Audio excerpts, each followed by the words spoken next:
Hey,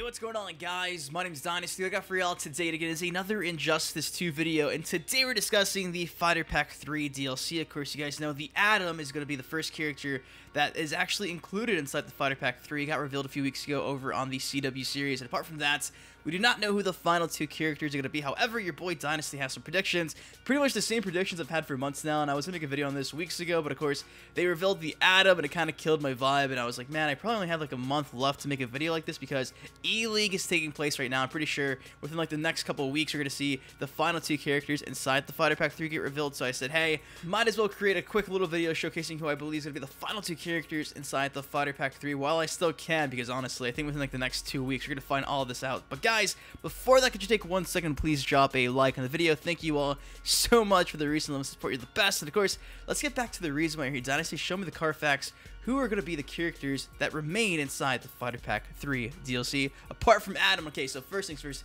here are the silhouettes. Bam, you can see the final two characters on the left of Sub-Zero, and of course on the very far right of Red Hood. Those are going to be the last characters inside the Fighter Pack 3 DLC. Of course, on the far right, it's going to be a female.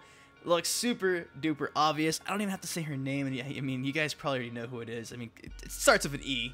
Yeah. And to the left of Sub-Zero, we have a character who appears to be wearing some type of coat. He has something on his head, and of course, you guys know for months and months and months, I've been saying, I'm pretty sure, that's none other than your boy Rorschach. Just basing things off the silhouette alone, you can see, I mean, he probably has his fedora on, he probably has like his belt wrapped around his waist, which means, you know, the trench coat is not just like sticking out completely, so it's kind of tightened around his waist because his waist looks kind of small. You can see like the trench coat has like its humongous collar kind of just free flowing where the character's neck would be. And of course, there's a few other characters who have trench coats inside the DC lore. For instance, you know, Constantine has been kind of in demand for a while as well. However, when I think of Constantine, I think of like a free-flowing hair, and of course, like I mentioned, you can see there's like a hat of some sort on top of the silhouette's face, and I think it's got to be none other than Rorschach, and this is because, you know, there's several different reasons. For instance, bam! Of course, Ed Boon a year ago said this: you want to see Watchmen characters in Injustice 2, and of course, 74% of you guys out of 20,000 votes wanted to see some type of Watchmen character on the roster. Of course, you guys know these voting polls actually do have some weight to them. I think the last two videos I've made, I discussed how characters like Starfire, Black Manta, Raiden, and Sub-Zero, a lot of the characters that we saw inside of Injustice 2, not even just as DLC, but in general on the roster, were actually part of some sort of voting poll on Ed Boon's Twitter account. So it's crazy because with something this big, where 75% of people want a character from Watchmen in the game, safe to say it probably has a chance of happening, a pretty good chance at that, throwing the fact that the silhouette just looks like Rorschach. I mean, that alone, I've been saying for a year, it's got to be Rorschach. And of course, just a month or so ago, when Boon talked about the characters inside the Fighter Pack 3, he said that one in particular is going to be like, you know, the biggest one they've ever had inside of Injustice 2 or Mortal Kombat. He didn't say it's going to be a guest character 100%, but he pretty much said it's a character that's a unique character that's never been done before. And of course, I think of Rorschach, I'm like, man, Rorschach's never been in a fighting game before. No Watchmen character has ever been in a fighting game. I think there was like one Watchmen game dating back to like the Xbox 360 days, like in 2010 maybe, and it was based on the movie, not a fighting game. So of course, Rorschach would be very unique because he's never been in a fighting game. No Watchmen character has ever been in a fighting game. So I was like, man, that would also make some sense as well. Throw in the fact that the Watchmen universe is also finally getting some love outside of just like the original film. I mean, for instance, just a month ago, it's confirmed there's, you know, there might be an HBO Watchmen TV series taking place. It's actually in production right now. It's a pilot, and of course, the pilot does well. They're going to actually make a TV series for Watchmen, and of course, you guys do know NetherRealm Studios is known. I mean, like I mentioned, I've talked about this a couple times in the recent videos. NRS is known for making a lot of these DLC characters coincide with like movies or films and TV series because it's a perfect way to like have like a cross-marketing platform. So if this TV series gets the green light, this game would be a pretty awesome way for people to be like, oh yeah, Rorschach, I know that guy. He's inside of Injustice 2 as a DLC character. There's a TV series coming out. Great, you know what I mean? Also, not to mention, issue 1 of Doomsday Clock gets released next month, November. Bam! You can see right here on sale 11/22nd. So of course, the 22nd of next month, Doomsday Clock is going to be released, the first issue, and of course you can see we got Rorschach confirmed to be taking place inside this comic book series. So hey, speaking of comic book series and crossovers, I mean, who could forget this? Bam! DC Rebirth, look at Batman. He's like, hey, look at this button. I've seen this before. Interesting. So for a while now, it's been speculated that there was actually a chance for, of course, the Watchmen to be inside the same universe as DC, have some crossover there, some pull, and of course that appears to be the case now with, like I mentioned, Doomsday Clock, DC Rebirth, brand new TV series taking place as well. Watchmen's getting so much love lately. I would not be surprised, of course, NetherRealm Studios took it upon themselves to bring a character like Rorschach into a game like Injustice 2. I mean, clearly it's in demand based on that voting poll, and of course, Boon has talked about this. Check this out right here.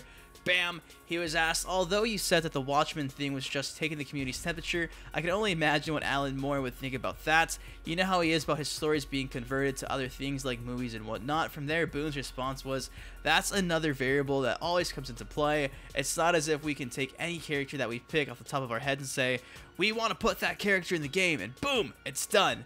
There's a lot more involved with getting it okayed other than whether we want to do it or not. So of course, I mean, you guys know Alan Moore loves his, his Watchmen, his creation, and it would be kind of a pain in the ass, but I think based on the recent success of Injustice 2, based on everything else that's going on, for the Watchmen, I think Alan Moore might be open to this. And of course, I mean, it's NetherRealm Studios. They always pull out the stops. I mean, who would have expected Alien and Predator? Who would have expected Freddy Krueger originally back inside of Mortal Kombat 9? You got Jason. So when it comes to guest characters and just characters that you don't expect, Leatherface, it gets done. So anyways, guys, that is going to be my portion of why I believe Rorschach might be that, that one silhouette there to the left of Sub-Zero inside the Fighter Pack 3. So of course, you got the Atom, we got Rorschach, and of course, last but not least, so I even need to break this down. It's so obvious.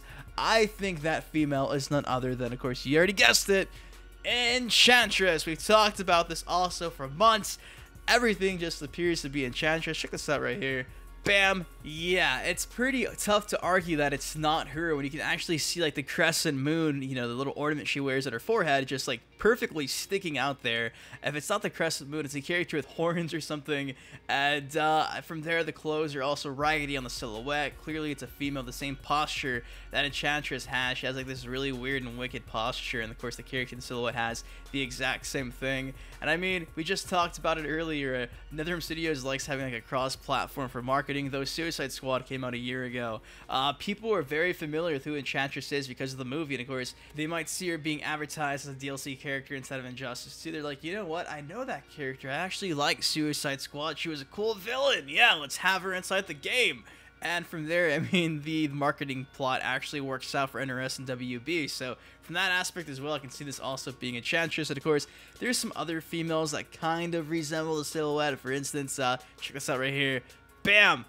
Some people really want Mira inside this game. However, we did get Black Manta as a DLC character, so to see another Aquaman character as a DLC character, I don't see it happening. I mean, honestly, really hope I'm wrong. And you can see on the picture here, like, she has like those sharp fingernails, that would be cool, but I just can't see two Aquaman characters as DLC characters added to the roster, and that kind of sucks because it's just so predictable. I mean, you ask anybody who this silhouette is, and 9 out of 10 people are like, oh yeah, it's probably Enchantress, and I believe it because just based on what we've seen so far, like the Atom silhouette was the Atom, Raiden silhouette was Raiden, Black Manta silhouette was Black Manta. A lot of these are just so obvious they ended up being that character. This one just seems so obvious it appears it's going to be that character. This dates back to even Mortal Kombat X. The Boraicho silhouette in the combat pack just was so obvious it was Boraicho. So NetherRealm Studios likes to make some obvious, likes to make some kind of hard to actually sit down and have us figure out, and I think this one just falls under the so obvious it has to be category, and that kind of